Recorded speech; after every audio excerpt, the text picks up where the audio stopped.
সে অনেক কাল আগের কথা।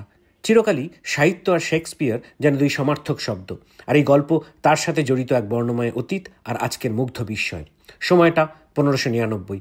লন্ডনের সাদারকে টেমস নদীর ধারে গড়ে উঠেছিল গ্লোব থিয়েটার। কিন্তু এ তো শুধু একটা থিয়েটার নয়, যেন স্বপ্নের কারখানা। শেক্সপিয়ার আর তার সঙ্গীরা মিলে গড়ে তুললেন এই মঞ্চ। চারপাশে খোলা আকাশ, মাঝখানে গোল একটা উঠোন। দর্শকেরা দাঁড়িয়ে দাঁড়িয়ে নাটক দেখেন। মঞ্চে তখন রোমিও অ্যান্ড জুলিয়েট, হ্যামলেট, ম্যাকবেথের মতো অবিশ্বাস্য গল্প জীবন্ত হয়ে ওঠে। কিন্তু স্বপ্নের কারখানা কি চিরকাল টিকে থাকে?